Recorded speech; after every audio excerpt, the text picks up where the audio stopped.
Wall Street to Main Street to help small business owners have the same capital as corporate America and give them the same resources as a larger company. We cover business funding, business credit, scaling, business consulting, and much more. Check out the website at shieldadvisorygroup.com. Welcome to the show, The Liquid Lunch Project.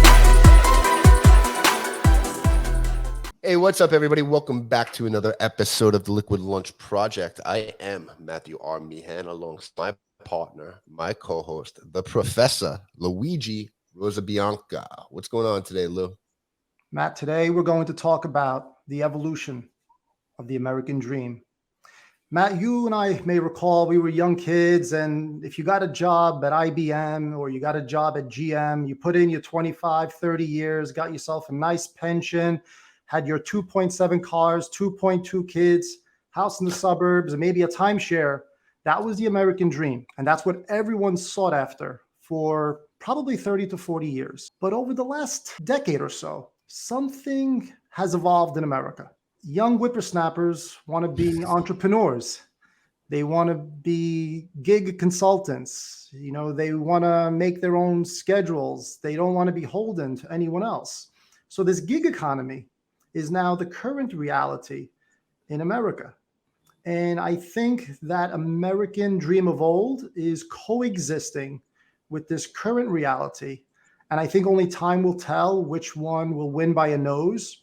But today we have as a dear guest, Shahar Erez, which is going to exhibit how successful this 1099 gig economy is, especially through his current enterprise, Stoke Talent. So Shahar, welcome to the Liquid Lunch Project. We have been looking forward to having you all week, my friend. Wow, thank you. Such a great opening, Luigi. Thanks, Matt. Thanks, Luigi, for having me here. I'm excited to be here. What is Stoke Talent, Shahar? I think you did an interesting framing. We can talk about Stoke Talent. Long story short, and I'm sure we'll come back to it at the end.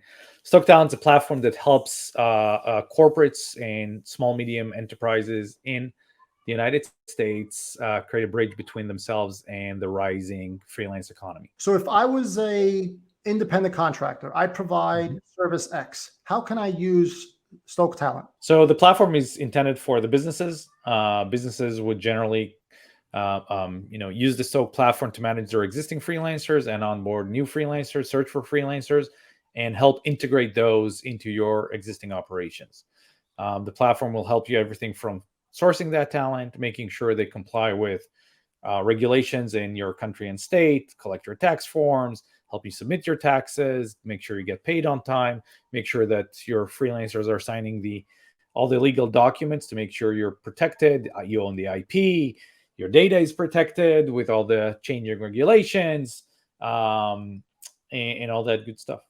Everything without needing to understand all the little fine prints in dealing with contractors. Shahar, it's a wonderful platform because you give structure to a large group of workers that, by definition, need structure. The one thing that we saw before I started Stoke, I interviewed about 150 different, CFO, CEOs, heads of HR to kind of understand the space better. And what we saw was, if you walk into any company today and ask, one of these people, CEOs, heads of HR, how many employees do you have in your company? It's like everybody knows exactly. I have 57. I have 120. It's like everybody knows exactly how many employees they have. You won't find a single person in any company knows how many contractors they have. And if they give you a number, the stats shows that they're underestimating it by 3 to 5x. They have no idea. No one owns managing independent contractors. And so we started seeing companies that are, they don't know how much they paid contractors. They don't know they did collected all tax forms. They haven't submitted 1099. They're not sure that their contracts are in effect. Because really, it's kind of, there isn't a single person that overseeing this entire thing. And by the way, the legislators have noticed this as well. So, for example, the IRS has raised penalties for late 1099 submission to a $3 million a year penalty per company. Not small fee. But again, there was no structure so far. There was no way to manage it. And so this is where we came in and kind of said, as this is going to take, depending which research you want to believe, anywhere between 50 to 60% of the U.S. workforce will be freelancing by 2030. This is a stat by the IRS, the DOL. Everyone's aligned with the trajectory. So if 50% of your workforce is going to be freelancing and you don't have any means of managing it, that becomes pretty complicated to deal with. And so we decided we will build a platform to help companies cross that bridge. And what was the eureka moment? How did you come across the genesis of Stoke Talent? Well, what gave you and your co-founder the reality that this could not only be an opportunity, but also a necessity in the market? So my story was in 2013, I founded my first startup with the same co-founder that I founded Stoke with, Hillik. We couldn't raise funds, and so we bootstrapped. And because we bootstrapped, we couldn't afford full-time employees. And so we started using, the early days of the online marketplaces, Odesk and Fiverr, and there were a few others. We weren't used to working with freelancers. It took us some time to learn it. And within a few months, we had 13 freelancers working for us. Some of them were people working for 48 hours on the specific things that we needed. Some of them were people working with us for 6 to 9 months on an hourly basis, all the way from New York, New Rochester to India, Bangladesh, Pakistan, wherever. We didn't care where they were. And the simplicity of making a decision that I need a resource or someone with a specific skill, and within 48 hours or 72 hours, someone's actually starting to work. For people that grew up in corporate, that was amazing. Just the ability to execute it, completely accelerated execution. The company didn't go anywhere, and I ended up joining another company a few years later. And this experience of working with freelancers never left me. At some point, I made a decision that I want to move out of that company, and I started reading about what would be interesting space to start a company at. And so I started reading and somehow got back into reading about what's happening in the freelance space. This is now, we're talking 2018, give or take. And I started seeing all these forecasts, more and more freelancers. Back then, I think like 32% of the US workforce was already engaging in the freelance economy. And so we started seeing this trend happening. Well, we saw this trend happening, and the forecasts are for 60% of the workforce freelancing by 2030. There was a gap that we noticed, and that's for a corporate to use freelancers. There's a lot of challenges. Again, no one owns it. How do you make sure that freelancers are signing legal documents, tax forms, everything that I mentioned earlier? I realized that we are at the cusp of a perfect storm. By the way, we started the company in 2019. I didn't see COVID coming. COVID accelerated everything that we thought was going to take 5 to 10 years. But I kind of sense we're seeing a perfect storm coming. And I'll explain why. I think, Luigi, you pointed out pretty well. There's two sides to this equation. On the one end, companies are very challenged these days. Change is accelerating. Companies constantly are facing change. There's these graphs talking. By the way, I don't know if you guys read Thomas Friedman's book, Thank You for Being Late. If you haven't, highly recommend to the audience. He talks about how to operate in the era of acceleration. I'm not sure I'm quoting it right, but it's very similar. It's like the pace of change is so fast that if you go back, and I'm sorry to deviate for a second, but I think it's an important comment to your audience.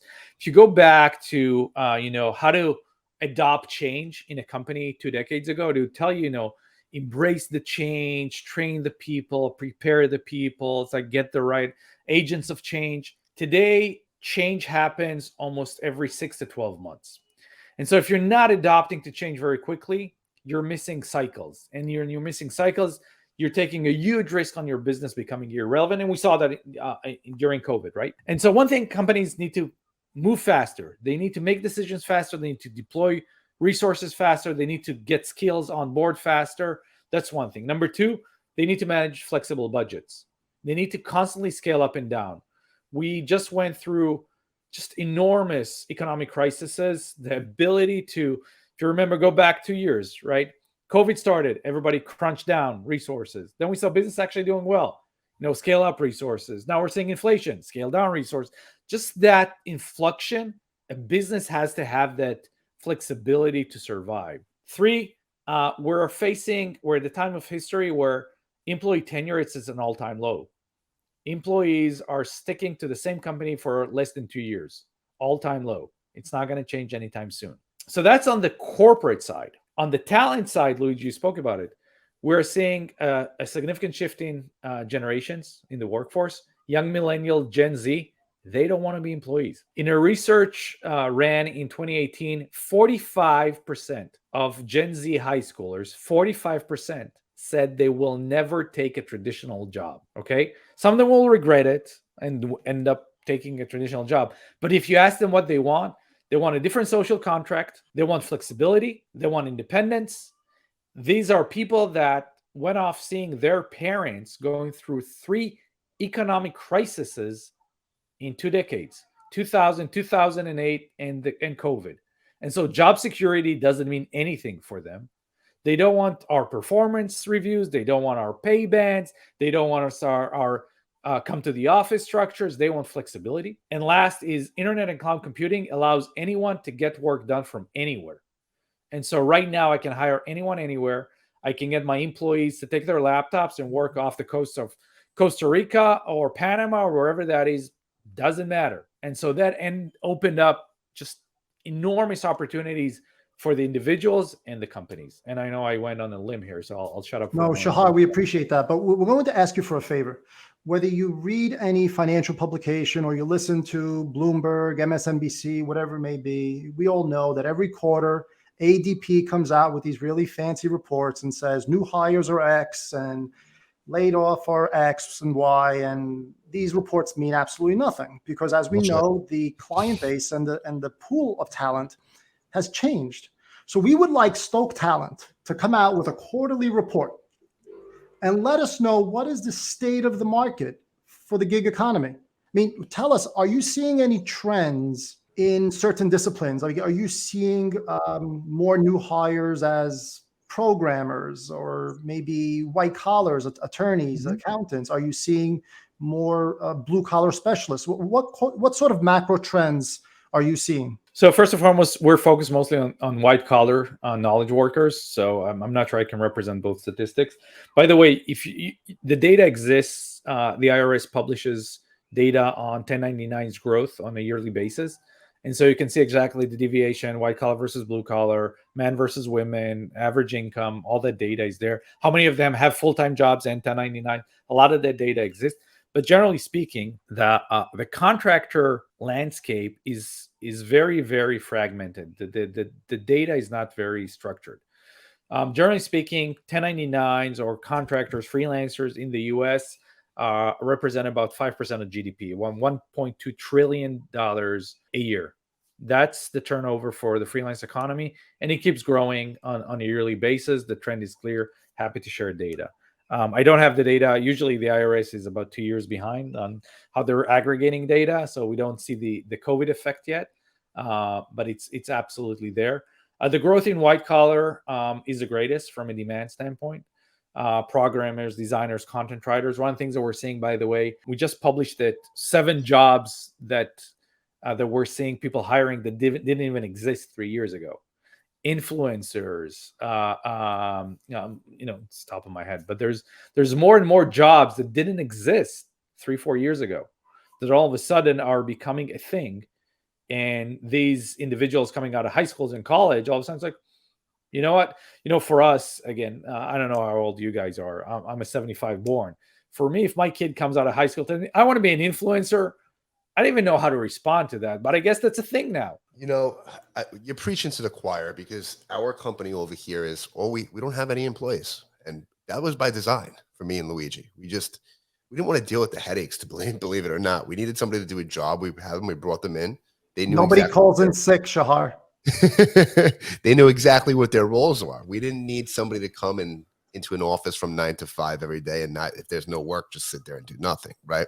So I believe that. And to add to your point about jobs that didn't exist, we invested in a company that has contractors play video games all day, right? This play to earn space in the crypto world. So just think about that. People are getting paid in spaces to play video games all day long. Shahar, let me ask you this, because you're talking to us from the shade of a wonderful olive tree in the Mediterranean. This is the state of the market in America. How are things in Europe and the Middle East?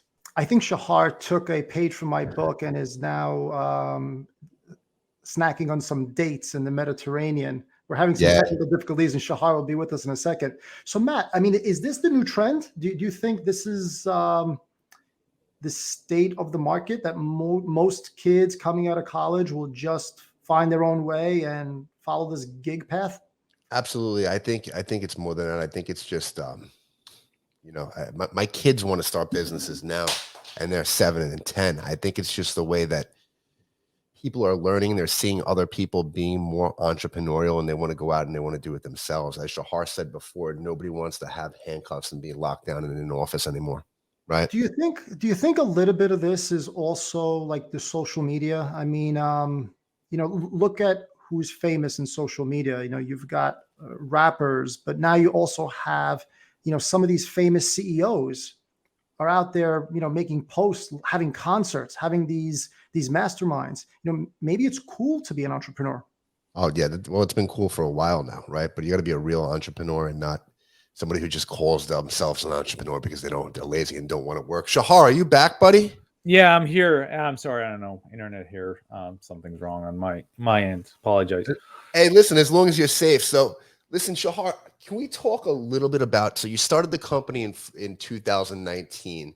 You got some VC funding for about $4 million. And then you sold the company for $110 million to Fiverr inside of 24 to 36 months. Let me ask you something. Were you ever expecting that? That's a lot of shekels. That's a lot of shekels. That's a lot more rupees, but yeah, it is. I never expected it. When I raised my my seed round and my A round, one of the things I made sure the partners understood is we're going for a long journey, because the market wasn't ready when we started. And when we started talking about freelance, most of the VCs that we spoke to told us, we don't think that's a thing. No one will work remotely. Companies will only hire full-time employees. And the market started changing pretty quickly. And then COVID hit, and then it became apparent to everyone, remote work is happening. And if remote work's happening, the path to freelancing is very quick. And so I never expected it to happen this quickly. But I think someone once told me, and I think it's true, if you want to succeed, you never plan for a quick exit. You build for the long run. If it happens, it happens. And, it ended up happening to us. Can I ask you a question? When you guys first set out, right, did you bootstrap the company at all? Or did you guys just come up with a valuation and try to raise money? We didn't so I made a decision we're not bootstrapping at all. Okay. And I made a decision we're going to raise funds based on a PowerPoint. We came in with a PowerPoint. I had 10 slides, and that's when we raised the $4.5 million seed round. Because me and my co-founder, we have a pretty vast background. We built multiple products. We sold products for tens, if not hundreds of millions of dollars in our careers. And I don't think there was any concern whether we will be able to build the right platform. We're going after a change in an industry, in a business process change. Bootstrapping wouldn't change anything. Let's assume I bootstrap for 6 months, 9 months, whatever that is, I come up with a beta. The ability to prove a significant milestone without go-to-market, starting to build a marketing team, a sales team, would not have made a difference. And so I made a decision that I want a VC that believes in the future that we live in. Okay. In a future where companies will have more freelancers, and that future will take time and investment. Shahar, there's an interesting insight where I think maybe you can give the audience some pointers. We speak to a lot of clients that expand their market presence by acquisitions, by sales, by mergers. Give us an idea of the challenges in a transition when you sell your business, but you're also staying on as a consultant to make certain that handoff is smooth. I'm not a consultant. I'm actually actively managing the company still. So not a consultant capacity, but full-time accountability. I've participated in 12 different acquisitions in my career, mostly on the acquiring side, not on the acquired side, whether it's Mercury, HP, VMware. So I've seen transaction. First of all, an acquisition or a merger is always tricky. Those are always murky. And I can tell you the one thing that I learned, most companies, most individuals are so focused on getting the transaction done that they're not aligned. They don't have a plan what happens the day after. And that's usually where things are going wrong, because ego comes into place. I expected this to happen. The company expected that to happen. And so make sure you both understand, the acquirer and the acquired understand, what is the day after going to look like? What are we going to focus on? What's our plan? What's the org structure? That's key. Number two, the acquirer on this side needs to understand that every acquisition is different. I talk to companies that tell us, oh, we have a playbook to how to buy companies. There isn't really a cookie cutter approach to buying companies. You can do that on the financial side, on the legal side, but at the end of the day, you're dealing with people. Some of them running a company for 2 years. Like we have some of them been running a company for 12 years. Some of them are 50 people companies, some are 500 people company. You have to make sure that you adjust the process, the pace to the specific organization and characters you're dealing with. You got to empower the people who just got acquired. Some people are actually, you just lost your company. You sold your company. You didn't lose it, but you kind of lost. All of a sudden, you wake up yours anymore. There's a moment of realization there. And I think that companies that want an acquisition to succeed have to invest a lot of time, energy, and thought process into the post-merger. Not most companies post-merger acquisition means, how do we align the accounting books? How do we align the legal processes? How do we align the CRM? It's like, I don't know if I'm allowed to curse on this, so I'll say, well, who cares about I'm not saying books don't matter. That's not what you should be focusing on. How do you make sure that the founders and the leadership team on the acquiring company wants to help this business succeed and not just wait to check out? Shahar, you and your co-founder, is this a long-term role for you folks, or is there an exit strategy for the both of you? So we're here to make the business succeed. Again, as I mentioned, we're living in an era no one's signing in for long-term gold watch kind of retirement. So I don't know if I'm going to be 67 or 70 by the time I'm not at Fiverr, but the mission is to build this, make it successful, and keep it exciting. This is a transition period for us. We're still in the business of making an impact and changing our corporates, are building up the workforce. Now, what tools, bells, and whistles can you add to the Stoke talent portfolio to further help businesses that are working with this gig economy? What tools does Stoke talent lack that you're looking to add on? How can you further implement other services for small businesses? That we're constantly adding more and more tools and technologies to help easily integrate flexible workforce into your team, from building, a runbook automation on how to add freelancers, how to track which equipment we're using, which system access do they have, providing secure access so your data is protected, giving you access to more talent types, giving you more engagement types so you can hire a freelancer for a project, hourly based, daily based, monthly based, a lot of these things in the back office. By the way, the biggest challenge that we have as a company, to be fully transparent, we're not running into competition or anything of that. So mostly our biggest competition is mindset. Most companies don't even realize how much they can execute, how much efficiency and agility they can gain by starting to work with freelancers. I never thought that I can do that. I never thought about how much time I can save, how much money I can save by operating that way. That's the biggest gap. And, very similar to, I think Amazon is a huge company, but still, about 10% of retail is online. The market, even that's been 22, 24 years now, is only reached a 10% penetration. The market is just started in this shift towards freelancers within corporates. And so that's where we're going to see things heading. So as you educate the market and as small business owners become more in tune with the needs of gig workers, it's only logical that Stoke talent becomes even more mainstream. Absolutely. That's what I'm counting on. I'm just still surprised this didn't exist yet. And you got this off the ground in 36 months. I think that's amazing. I take my hat off to you. Let me ask you this, Shahar. Did you take your own advice when you were building this? Did you go out and get some? Absolutely. So we're about 33, 35 people in the company.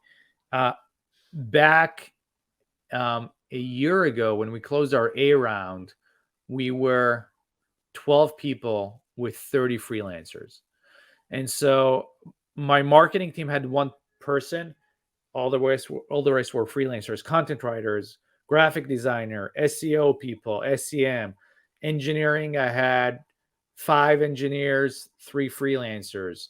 My operations team, 3 employees, 2 freelance. It's like everywhere we're augmenting the organization with freelancers. By the way, each individual in the company at Stoke has access to the platform and a $2,000 monthly budget to go and hire any freelancers they need to get more work done or outsource anything that doesn't require their expertise. Wow.